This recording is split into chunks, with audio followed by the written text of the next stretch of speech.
My name is Laura Bouix, and I'm the band director here at the Roland School of Music. And my role in the project was to communicate to Mr. Gandolfi the capabilities of our students, and to give feedback along the process. I rehearsed all of the students and came up with some methods of how to teach these various concepts, and we're going to perform it tomorrow night. I'm Michael Gandolfi. I'm the composer of the project. Well, it's important to work with a band director. I was fortunate to have Laura with whom to work because she was very specific about sort of the boundaries, within which I had to work.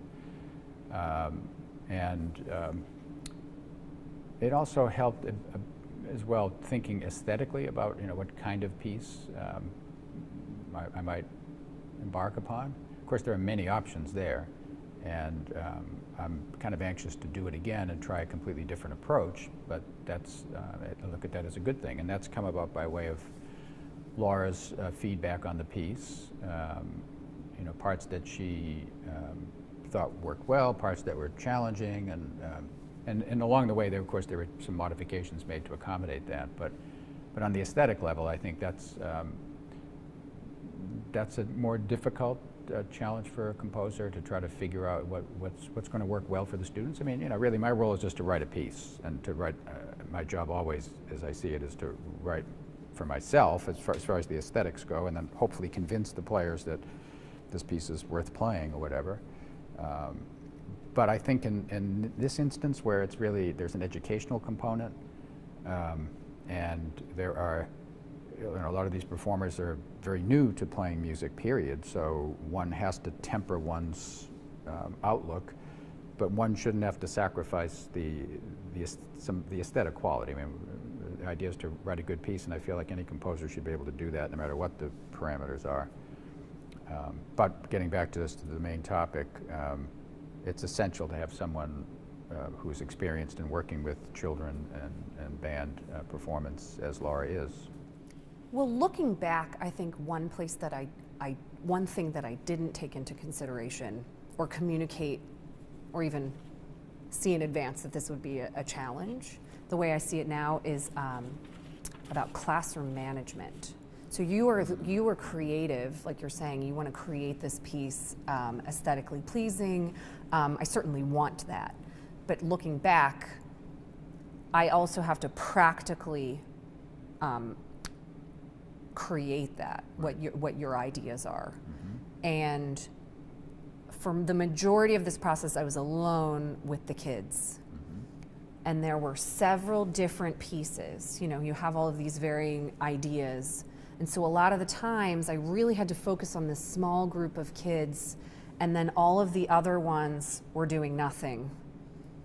And of course I try to engage them in some sort of way. Like you're taught that as a teacher, like how do you engage a group when you're not directly working with them? But that was really quite challenging. And so it ended up that a student teacher from Boston Conservatory came in, and so we started splitting up into various groups. Sort of like and that sectionals, was, and having sectionals, and that was a huge help. But there are some sections in here where the third clarinet has the same part as the trombone. So if we want to go over that part, okay, well, I'm going to send you the third clarinets and the trombones, but then send them back because I have to work with them on this other piece and this other section. And so just sort of figuring all of that out was very difficult. So I think just taking that's not something that I think you think about, because why would you? And then, and I don't think I could have done this piece without her help because of all of those different moving parts. So the way I would approach it, and I'm not a composer, but if I were a composer, I would think, okay, who's in the room? Who are the teachers?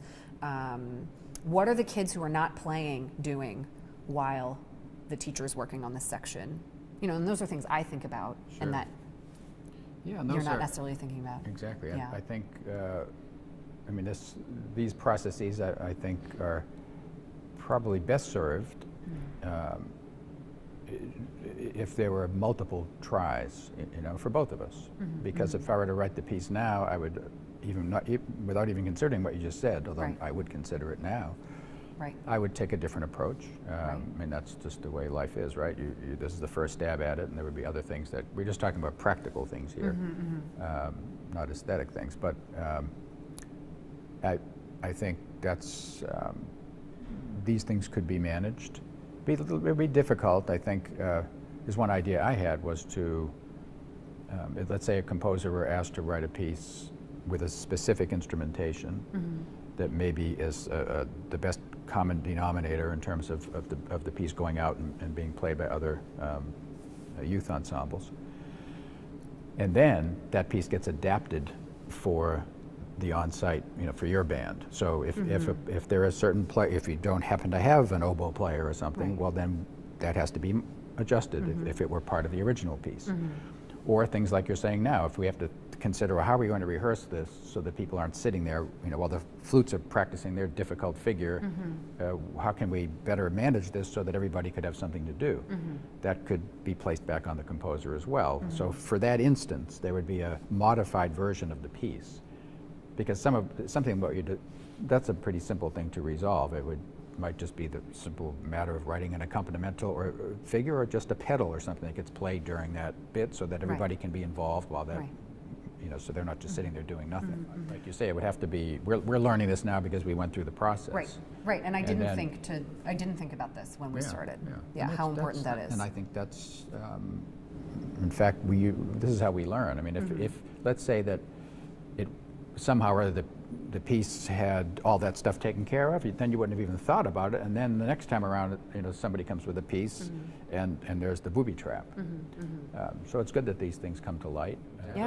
Or like, for instance, like percussionists can always play at a higher level than the rest of the kids. Yes. So, but we're in a situation where I don't meet with a percussionist until later on.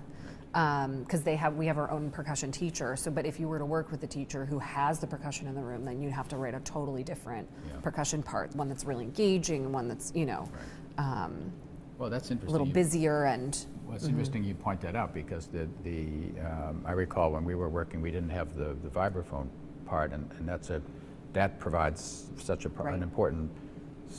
That's the ostinato figure, as we were talking about earlier, that could be used all the time, and then the other players it would assist them actually in locking in their parts too. So what we did, so then we hired another person, and he is a percussionist, and he played drum kit with us almost every day.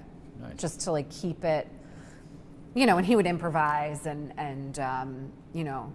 and there are like backing tracks, like I could put on a percussion backing track, but it's like not the same. It's not a human being. He could really respond to them. And as far as the 16th note passages, when they would get off, because I was saying how they like turn into triplets. I don't know, kids just morph them into something else. And those little 16th notes, they say bubble tea, bubble tea, bubble tea, bubble tea. Okay. So anyway, so he would play it, they'd get off and he would respond. And that was really helpful. But again, in the future, if someone doesn't have the kind of resources we have here, keeping that that could be the classroom management into consideration. So I know it's a lot of burden for you to have to put the whole thing together, but in a situation where you have these, we have teachers who are focusing on whether it be woodwinds or brass or percussion, having those people interact. I mean, you as the supervisor of it all, knowing that you have other faculty helping with certain portions of it, that could be helpful to the composer. Right. So so it's more than just the two of us. It's this larger team. I hope that they take an interest in new music going forward. Of course, sometimes new music gets a bad rap, and if it's supported by performers, the students are the best vehicle to encourage audiences to support new music. If they're enthusiastic about it, it'll get expressed in their performance, and audiences will respond better. I would like the students to perform this material to the best of their ability and to really give it their all. And I would like to be able to build on all of the information that they took away from this piece and continue with it over the next few years that I have them.